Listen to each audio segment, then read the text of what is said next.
I've got another recipe for you today, and it is how to make salted caramel cookies.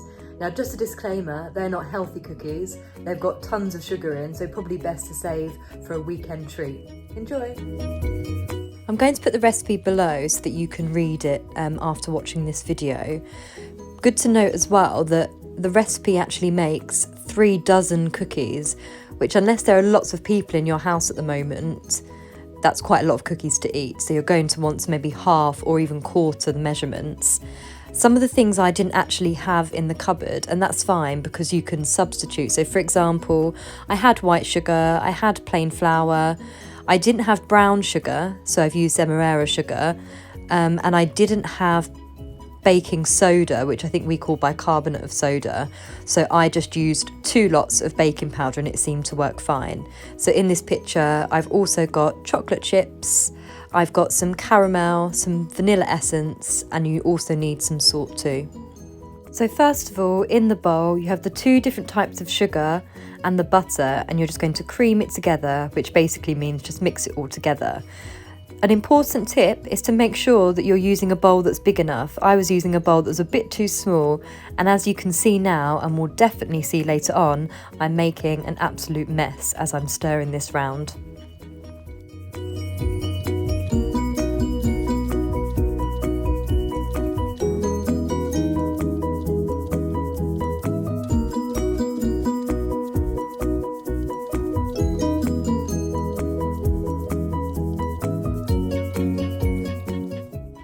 So now you're going to add your vanilla essence. So I used a tablespoon because I was making the full recipe this time. And then you're going to crack 2 eggs into the bowl, and you're going to give it a really good stir until that's all mixed in.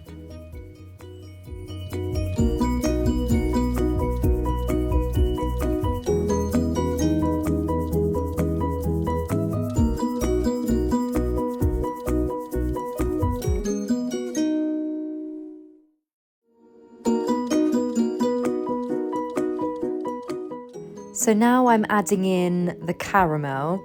As you can see, it's really thick, really hard to get off the spoon, so you might want to use another spoon just to scrape that in. Normally in the supermarkets, this is in a tin. If you ask your grown-up about it, it normally is in the same tin as condensed milk, kind of in the baking aisle, so keep an eye out for it next time you go shopping.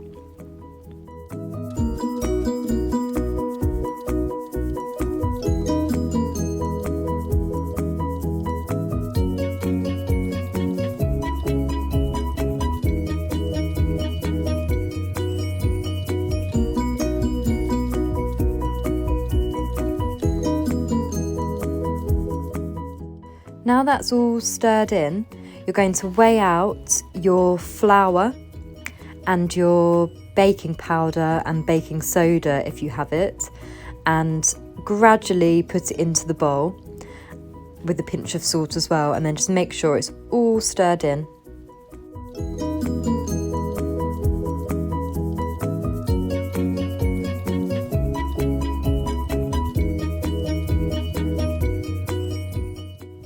And now for one of my favourite parts, pouring in the chocolate chips.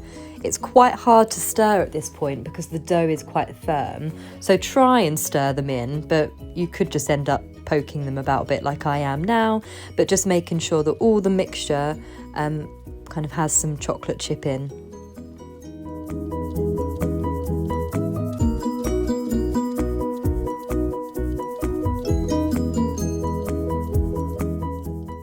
And once you've done that, you can now pop some cling film or something over this bowl and put it in the fridge for 1 hour, and it just makes it go a little bit firmer.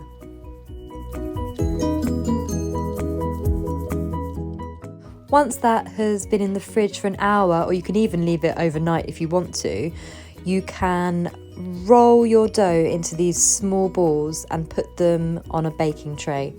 If you don't want to use all of your mixture, you just might want to make 1 or 2 cookies and save the rest for another time. You can actually freeze this dough and then defrost it and use it on another day.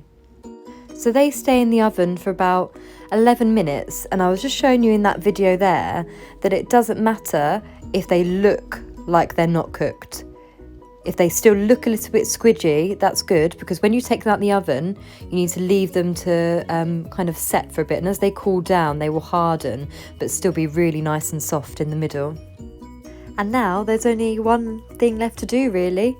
Eat them. Enjoy.